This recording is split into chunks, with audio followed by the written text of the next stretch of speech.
Beleza, tá aqui. Então hoje nós começamos a Quarta República.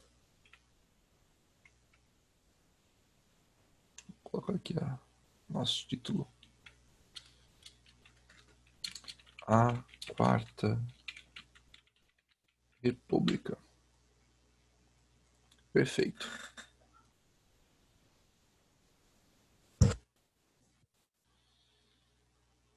Então vamos lá. O que é legal para a gente começar assim?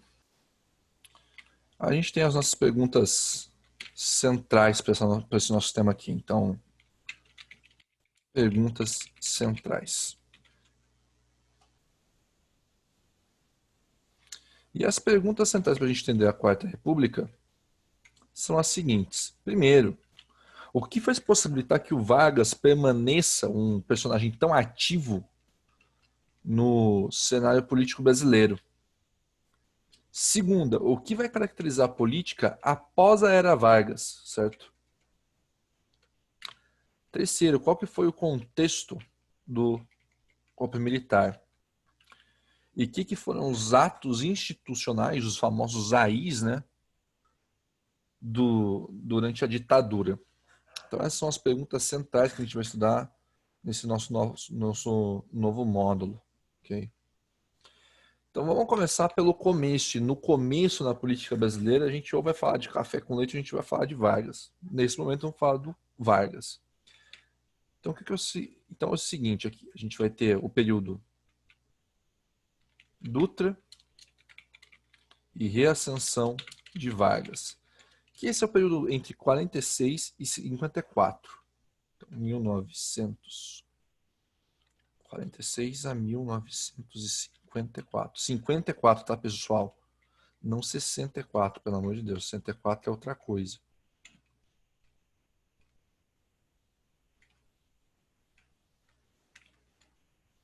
Deixar como Dutra e Vargas, assim, que fica mais fácil de ler, fica mais agradável aos olhos. Vamos lá. Então, para começar, por que Dutra? Porque depois da saída do Vargas do poder, lembra que a gente estava falando disso na aula passada, certo?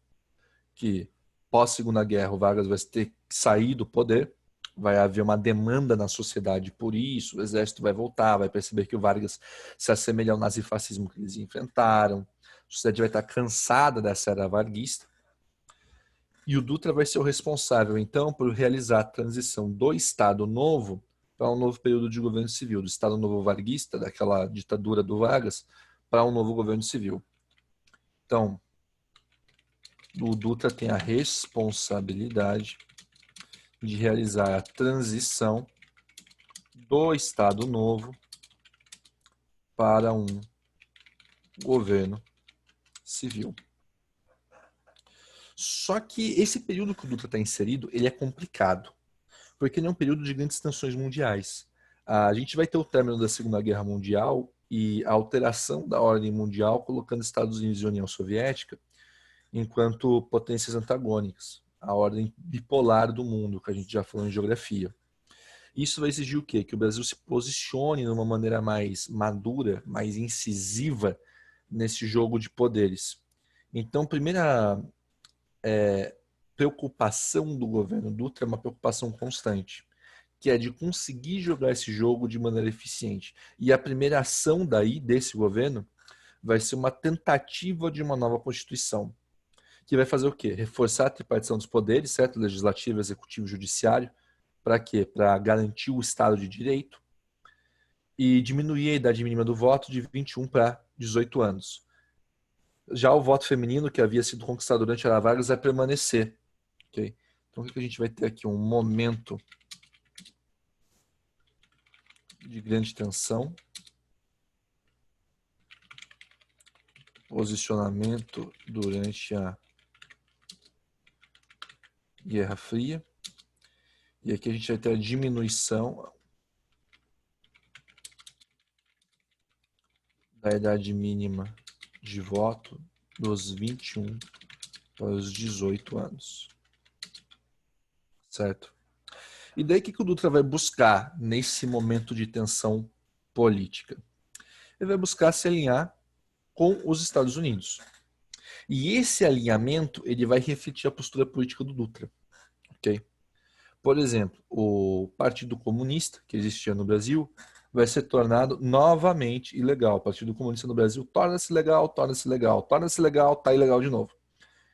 E quando que o Partido Comunista vai se tornar legal? Quando ele se torna expressivo em número de votos. Quando o Partido Comunista passa a representar um partido com chances políticas, ele é tornado ilegal. Ok? Então, as relações diplomáticas com a União Soviética, durante o governo Dutra, vão ser rompidas. Por quê? Porque a política externa brasileira ela vai procurar ser um reflexo da política externa americana. Então, a gente vai ter aqui a ilegalização do Partido Comunista e o rompimento de relações diplomáticas com a União Soviética, certo? Outra coisa, com a economia brasileira ela começa a receber cada vez mais produtos importados, porque as indústrias dos Estados Unidos e da Europa, com o término da Segunda Guerra, encontram-se em um momento de reaquecimento. E o Brasil começa a importar esses produtos, ele começa a esgotar ao mesmo tempo as suas reservas cambiais. E a indústria nacional, que vinha se fortalecendo durante a guerra, porque não havia mais uma importação tão forte de produtos, o que era um estímulo ao avanço da indústria nacional, é sufocada de novo. Por quê? Porque os produtos importados entram mais baratos e de maior qualidade. Então a indústria nacional começa a morrer de novo, lentamente. A indústria brasileira segue essa mesma coisa, ela começa a se esforçar, entra produto externo a preço baixo, de melhor qualidade, mata a indústria, e vai acontecendo isso. Desde o Império a gente está assim. A gente tem aqui a entrada de produtos estrangeiros, agrava a crise cambial e sufoca a indústria nacional. E daí o Dutra ele vai encarar esse quadro de crise econômica. E encarando esse quadro de crise econômica, ele cria o plano Saúde. Saúde, alimentação, transporte e energia. Qual que é a ideia desse plano Saúde? Organizar as prioridades do Estado, suas economias, nesses setores, por meio de medidas que vão passar pelo Legislativo, que vão participar de decretos do presidente. E essa reorganização, num primeiro momento, ela vai funcionar. Só que o plano Salt do Dutra ele não tem a capacidade de se manter relevante. Então, ele vai conseguir dar um leve fôlego à economia, só que a indústria brasileira vai continuar ameaçada. Por quê? Porque ainda está entrando produtos estrangeiros focando nessa indústria nacional. E as reservas cambiais vão continuar caindo. Por quê? Porque a gente continua importando muito. Então a gente vai ter aqui a criação do plano SALT, que é uma tentativa de salvar a economia com investimentos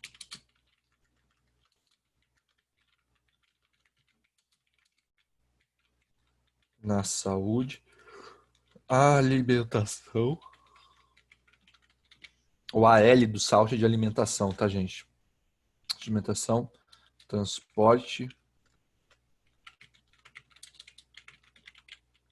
e energia. O SALT tem sucesso inicialmente, mas se mostra incapaz de sustentar a indústria ou manter as reservas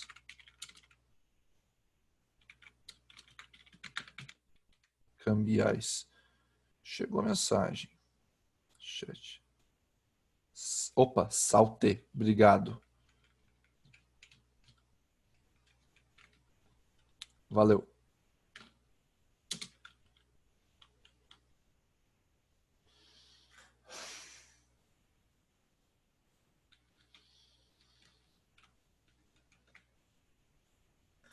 E daí o que vai rolar? Esse governo do Dutra, então, essa tentativa de contenção da crise e transição política, vai levar às nossas eleições de 1950. E em 1950, o PTB resolve que vai lançar uma figurinha carimbada da política brasileira como candidato. E o BTB vai lançar o Vargas. E o Vargas, que já tinha um prestígio político, certo, no Brasil ainda, ele ainda era muito popular entre diversos setores sociais, ele vai estar aliado ao PSD, a membros da UDN, que era antivarguista. Ele vai ter uma base política para ser eleito, mas ele não vai conseguir transformar essa base política que o elegeu em apoio de fato na hora de executar seus planos. Então o Vargas entra com quase metade dos votos válidos, com a aliança com Deus e o mundo, mas na hora de converter essa aliança, esse capital político em ação, ele não tem mais facilidade. Por quê? Porque a promessa de campanha do Vargas era de um welfare state brasileiro, um estado de bem-estar social. Só que para conseguir fazer essa coisa passar, ele precisava coordenar a Câmara. E isso ele não estava mais dando conta, ok? Então,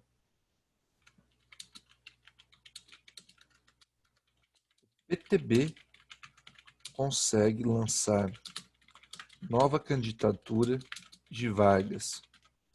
E Vargas vence as eleições com quase metade dos votos da população. Só que apesar da popularidade, Vargas não consegue converter esse apoio em ações na política nacional. E aí esse governo do Vargas, que acabou de se reeleger, vai ser marcado por uma fortíssima oposição. Por quê? Ué, porque o Brasil acabou de passar pela era Vargas, entre 30 e 45. E essa era Vargas foi marcada por o quê? Por dois golpes. O golpe que conduziu o Vargas ao poder, daí teve um breve governo constitucional e um golpe dentro do golpe, certo? Então ele vai enfrentar a oposição na UDN, na União Democrática Nacional, vai enfrentar, em especial, a figura do Carlos Lacerda, jornalista que era extremamente contrário ao Vargas, oposição ferrenha, certo? E o Vargas estava lá com um projeto nacional desenvolvimentista, né? Que defendia a criação dessas estatais, uma economia brasileira que devia estar sempre o Brasil intervindo nessa economia para fortalecê-la. E ao mesmo tempo que existe um projeto liberal na Câmara, um projeto que fala que o Brasil tem que estar aberto ao capital estrangeiro. Então o Vargas, que está aproximado, está muito próximo desse desenvolvimentismo nacionalista, com a Petrobras, a Eletrobras e outras iniciativas estatais, ele vai receber muita oposição desses setores mais liberais, ok? Então colocar aqui isso, esse pedacinho aqui. Sofre forte oposição desde o princípio.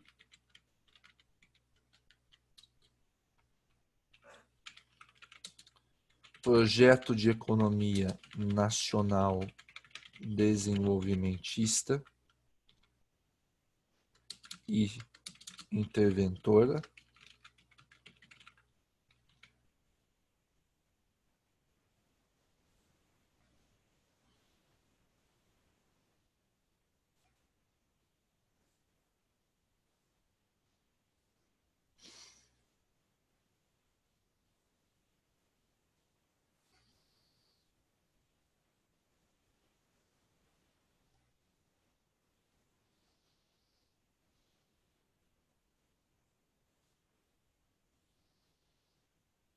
Vamos lá, calma aí.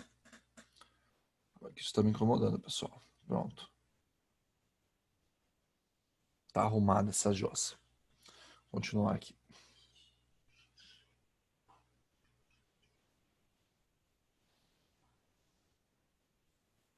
E daí o Vargas vai sofrer, então, uma oposição da UDN, da imprensa, dos setores liberais e das elites brasileiras. Chegou a mensagem, vamos lá. Ditadura Ditadura só em 64, certo? A ditadura varguista, que foi entre 37 e 45, já acabou. A gente passou pelo governo Dutra ali entre 46 e 50, certo? E daí, em 50, o Vargas ele é reeleito, certo? A gente está agora no segundo governo, no segundo momento do Vargas na política, volta, já a era Vargas já terminada, ele tendo sido eleito democraticamente pelo PTB, ok?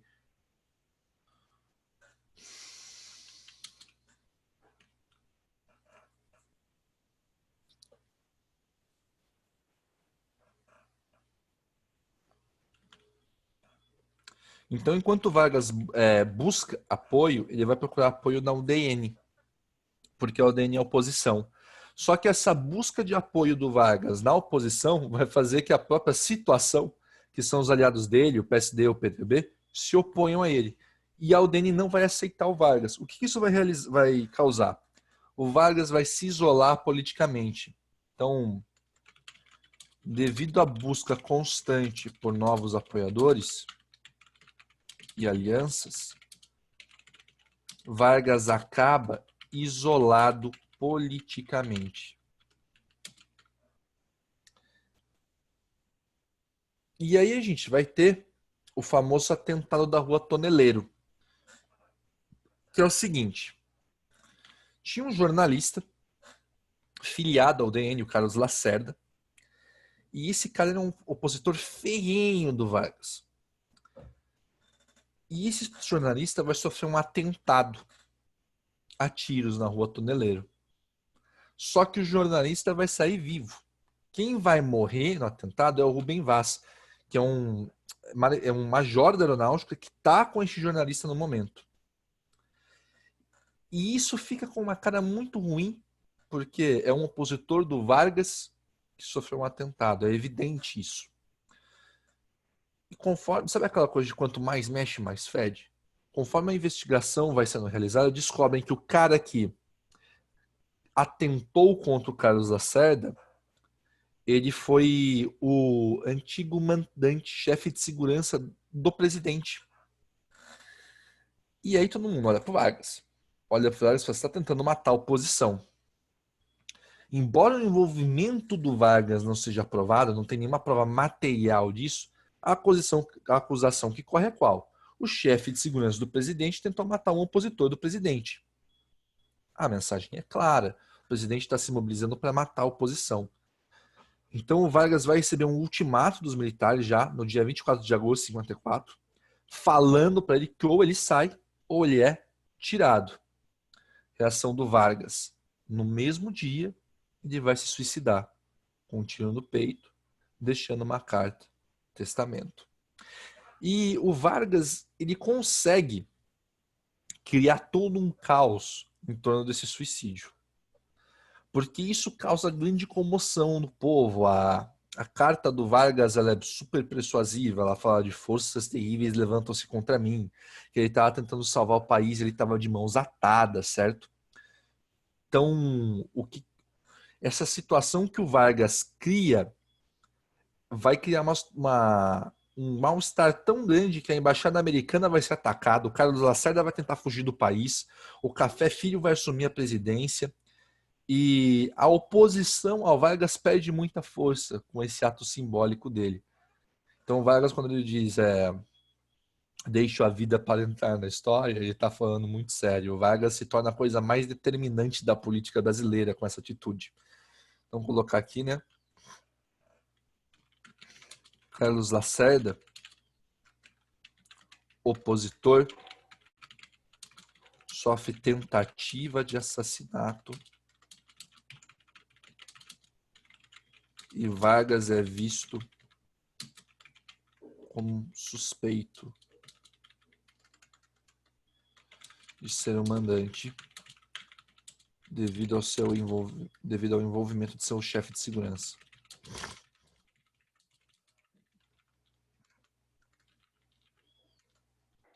E aí,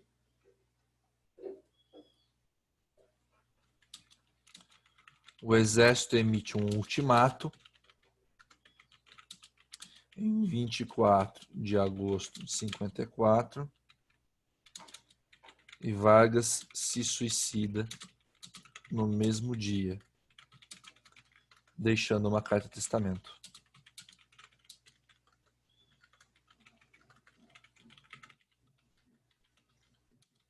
E aí o suicídio de Vargas causa grande comoção social e prejudica permanentemente a oposição.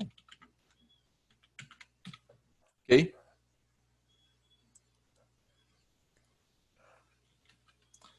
Assume a presidência Café Filho. Então, deixa eu só abrir o negócio aqui para vocês. Então, deixa eu ver se está no meu computador ainda. Eu acho que eu tenho as imagens. Tenho sim. Então, aqui. Vamos lá. Deixa eu ver se eu consigo achar a imagem certa aqui. Calma aí.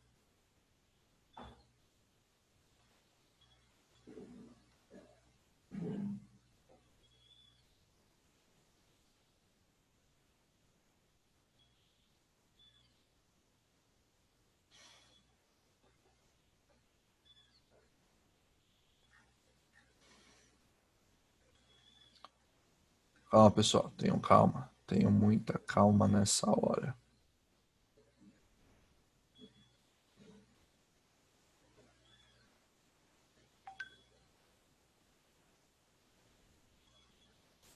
Cadê? Está aqui.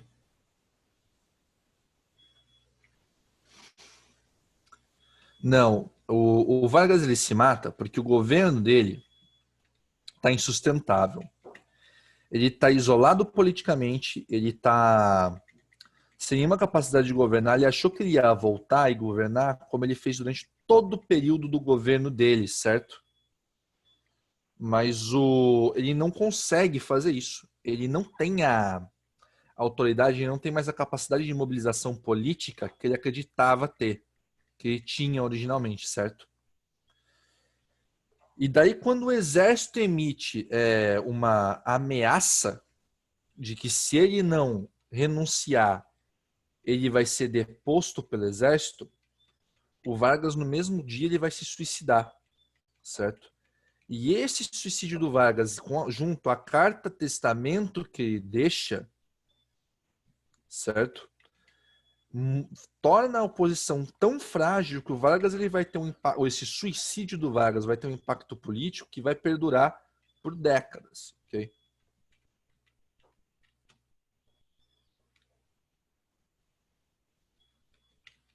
Tô só procurando as imagens aqui do gabinete do Vargas. Eu tenho aqui, eu tirei as fotos quando eu fui. Tem aqui. Então, beleza. Deixa eu só ver em que foto que eu paro de mexer essa bagaça.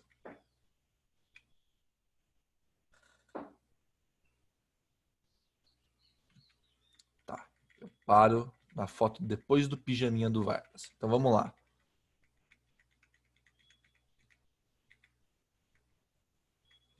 Então, seguinte.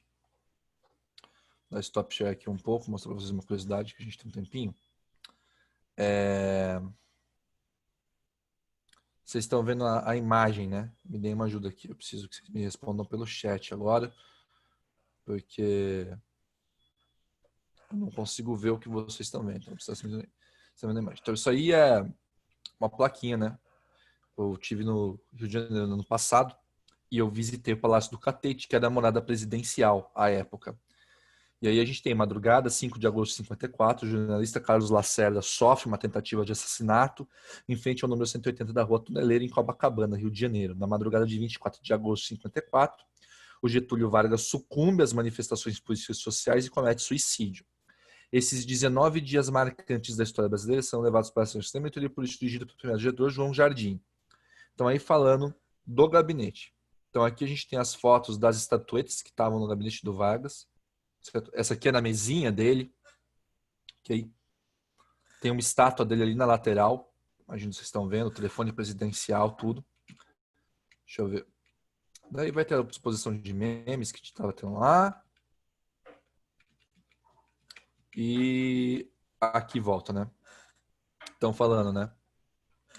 Então a família Vargas residiu por poucos períodos no palácio, entre 30 e 45, usando o Palácio Rio Negro, em Petrópolis e Guanabara, no Rio de Janeiro, para isso. Só que quando ele volta ao poder em 51, Vargas instala a família no Catete, traz os móveis que estavam em Guanabara, e a despeito de abrigar outros presidentes no período entre 97 e 26, quando Washington Luiz transferiu a residência oficial para Guanabara, o terceiro pavimento do palácio era reservado aos presidentes e seus familiares, foi marcado especialmente pela morte do presidente Afonso Pena, em junho de 1909, e o suicídio do Vargas, em 54. E o Museu da República mantém a mobília do quarto, que foi assinado a morte do Vargas, disposto conforme se encontrava em agosto de 54. Então, quando o Vargas se suicidou, o quarto estava organizado dessa maneira aqui que vocês estão vendo, beleza? Então tem a caminha dele ali. Ali no reflexo do espelho vocês podem ver minha camisa e minhas pernas, né? E aqui tem a foto, a arma que o Vargas usou, a bala que foi retirada dele e o pijaminha que o Vargas estava usando no momento. Além da carta redigida pela Alzira Vargas, explicando como ela encontrou a situação. Isso aqui, galera, isso aqui é o Palácio do Catete, isso aqui é a residência presidencial, certo, do Vargas. Olha a riqueza desse lugar, certo? Então, beleza, já parei a sessão curiosidade aqui.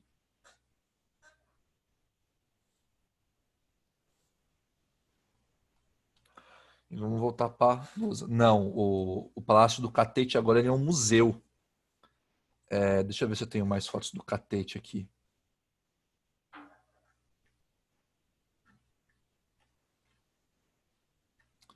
Eu devo ter, mas as fotos estão todas desorganizadas. Uma porcaria essa foto aqui, cara. Tenho mais foto do Catete aqui.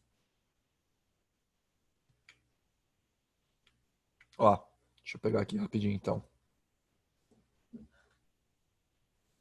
Isso aqui tudo, galera, é o Palácio do Catete, que era a residência presidencial do Vargas, certo? Então, Salão Azul, que era para imitar os salões franceses. Olha a riqueza de detalhes desse teto, certo? O Salão Nobre, panorâmico, ficou horrível a foto, tá? Não sou bom nisso. O Pompeano, o amarelo. Então, olha a riqueza, o mourisco, né? Que é para imitar a arquitetura, os detalhes dos mouros, dos banquetes presidenciais. Então, assim, a riqueza dessa bagaça, né? O povo passando fome na rua. Mas, enfim, né? Vamos voltando aqui, então, para nossa lousa. Depois desse rolo envolvendo Vargas, que foi possivelmente um dos momentos mais definidores da história da política brasileira, porque o Vargas consegue, numa tacada só, fazer com que o pessoal pare de falar do seu envolvimento no assassinato, fique com dó dele, desmobilizar a oposição, a gente segue, então, para falar do período marcado por JK, Jânio Quadros e João Goulart. Galera, JK, que é o Juscelino Kubitschek, Jânio Quadros e João Goulart. A gente está falando do quê? Do populismo no Brasil, ou na Quarta República. Então é o seguinte, com a morte do Vargas assumiu o Café Filho, que é isso a gente já falou. O Café Filho encontra um quadro político e econômico que... Ué, minha câmera desligou? Não. O Café Filho encontra um quadro político e econômico. Peraí, travou alguma coisa aqui. O Café Filho encontra... Nossa, tô perdido agora. O Café Filho encontra um quadro político e econômico que tá um caos, porque o plano do Salto do Dutra não funcionou, o Vargas tentou governar, mas ele não conseguiu, estava isolado politicamente, e o suicídio do Vargas tornou a política brasileira um caldeirão, certo?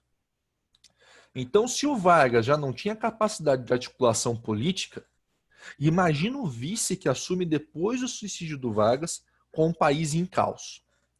Ele assume, então, o governo já sabendo que ele está lá só para cumprir o negócio até o fim e que a função dele ali é encerrar o mandato de uma maneira tranquila, ok? Para passar o poder, a batata quente para o próximo presidente.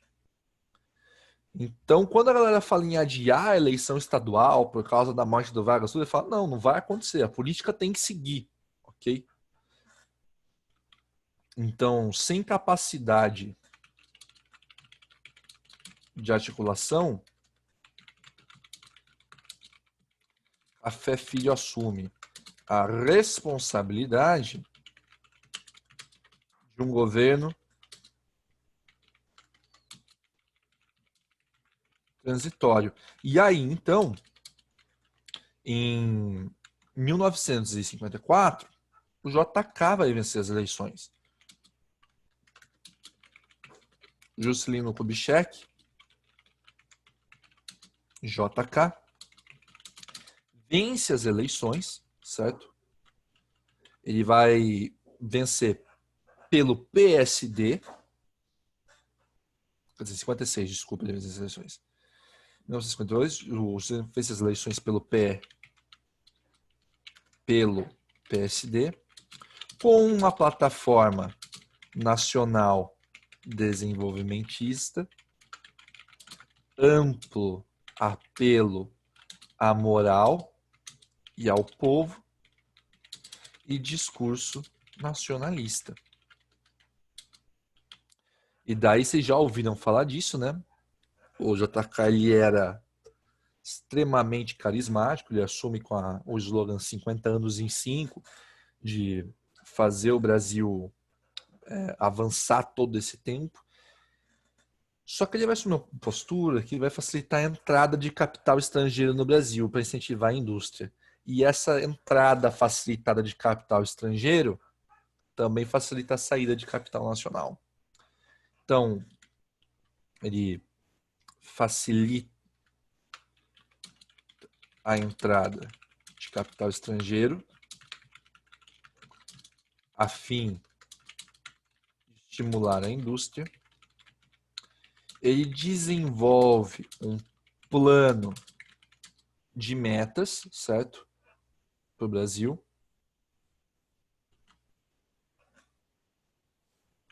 Essas metas que o JK estipula, ele nunca atinge, ok?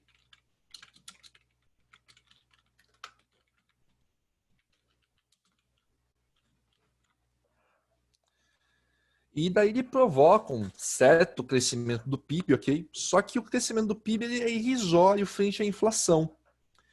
E durante o governo do JK, ele começa a acumular diversas denúncias de corrupção, o que vai abrir caminho para a campanha do Jânio Quadros. O Jânio Quadros vai se eleger com que discurso? Com o discurso, obviamente, então, anticorrupção, o famoso varre, varre, vassourinha. Durante a época, distribuía-se broches para a população usar. E o broche do Jânio Quadros é justamente o broche de uma vassourinha, como este daqui, certo? Então, o pessoal que apoiava o Jânio Quadros usava esse broche nas roupas. Então, o que a gente vai ter? Deixa eu só escrever essa bagaça aqui, então. Vamos lá.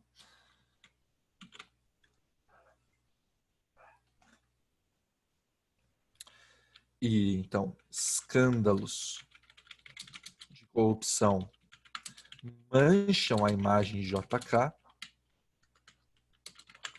Só que, apesar do insucesso ao atingir as metas, JK conclui inicia a construção de Brasília, né? Então, realiza a construção de Brasília e fornece amplo apoio à estruturação de uma malha rodoviária no Brasil. Por quê?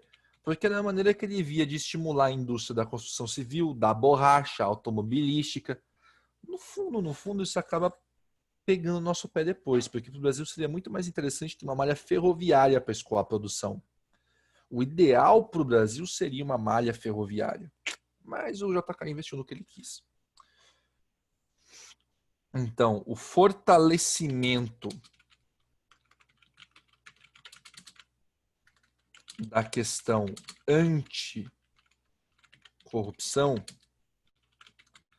favorece o candidato Jânio Quadros. Opa, passar para a próxima aqui.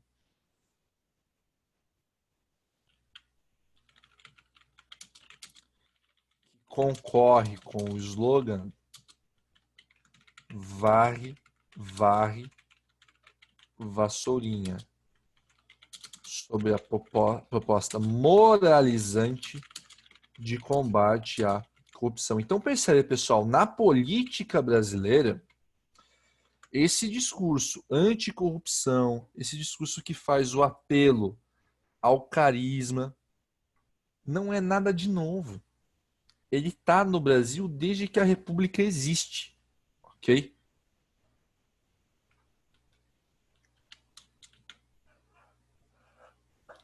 E aí o Jânio vai assumir em 61, falando em um governo de corrupção, só que ninguém, se pá, nem o próprio Jânio, vai entender o que diabo ele está fazendo no governo.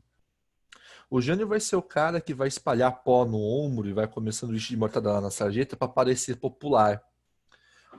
Ele vai fazer um monte de propostas que ninguém vai entender de onde está vindo. Por exemplo, ele vai proibir biquíni. Certo? Vai proibir desfile de biquíni, desfile de moda. Proibir rinha de galo. E ao mesmo tempo, o Jânio ele vai tentar reestabelecer relações com países que o Brasil já havia cortado por causa da Guerra Fria. Isso vai criar um medo muito forte na população de que diabo que o Jânio estaria fazendo.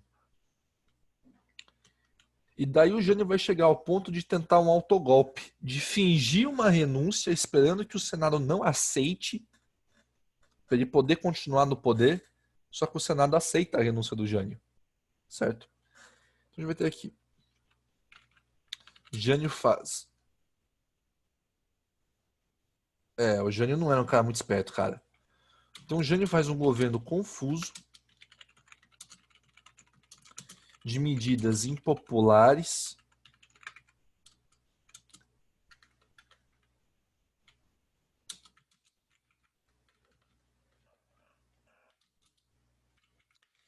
e deixa o Brasil em posição diplomática desconfortável em relação aos Estados Unidos.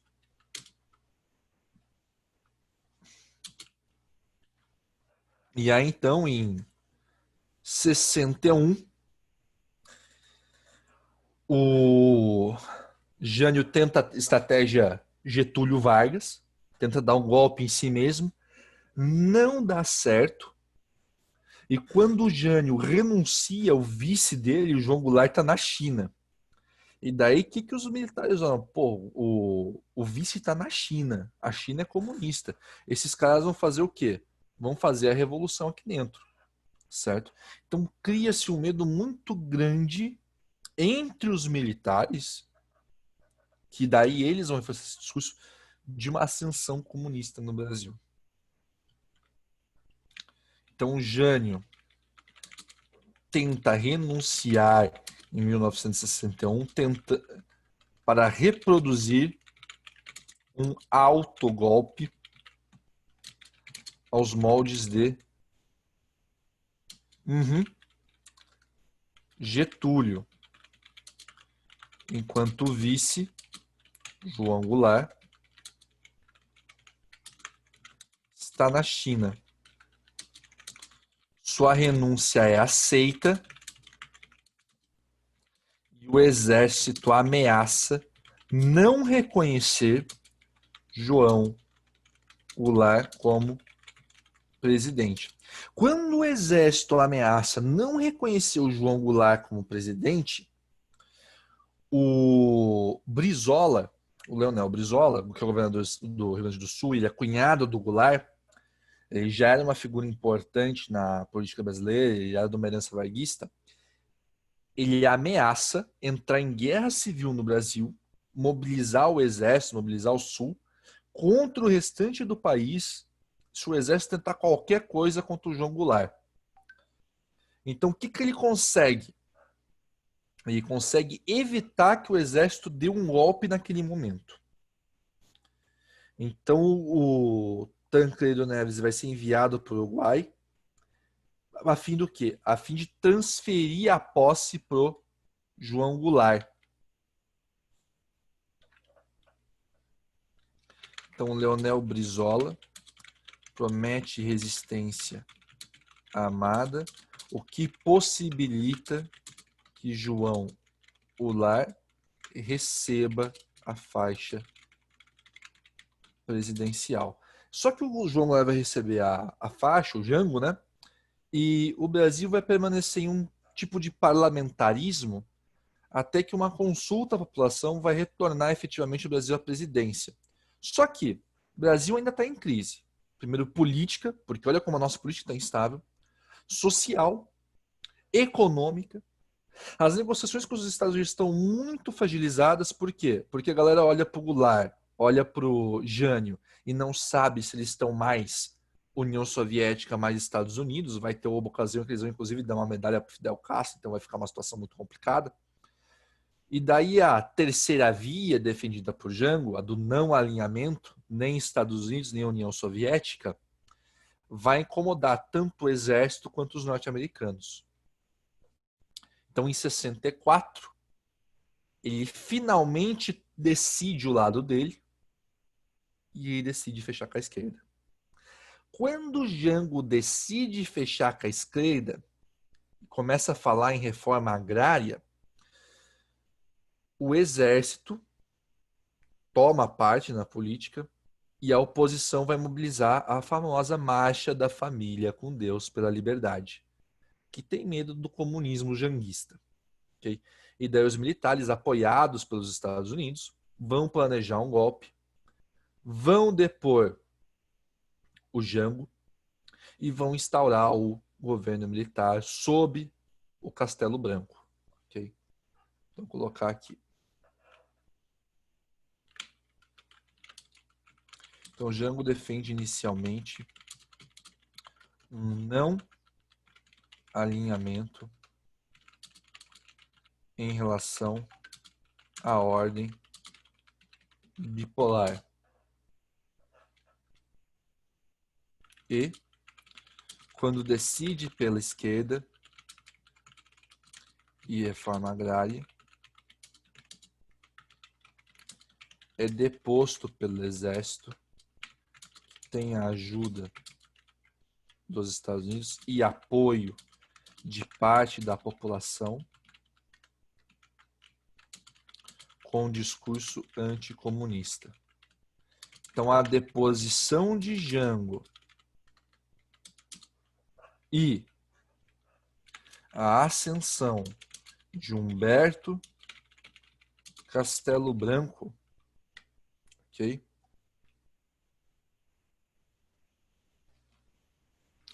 Ocorrem com um discurso de governo transitório para conter a ameaça comunista em 1964. Então, vou parar aqui, né? A gente volta aí 3h30. Desse pedaço, pessoal, ficou alguma dúvida? Importante saber.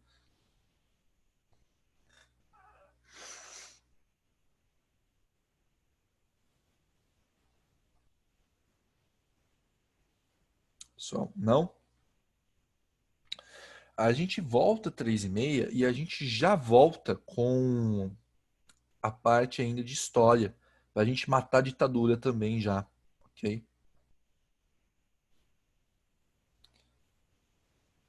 Daí a gente volta com história para matar o período da ditadura nessa próxima aula.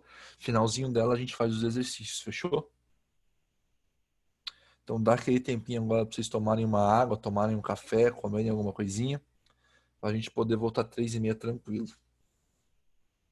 Fechou então, pessoal. Até daqui a pouco. Salvem a lousa, tá? Beleza, Wesley. Beleza. Salvem a lousa. Não sei quem tá salvando a lousa para transferir para vocês, mas salvem a lousa. Imagina vocês têm um grupo para transferir isso. Eu tenho salvo toda a aula também. Se alguém precisar e vocês quiserem botar no grupo, me avisa que eu mando para vocês. Fechou então. Valeu, Andrei. Deixa eu só anotar quem tá aqui então. Luca, Rick, Andrei, Nath, Renan e Wesley.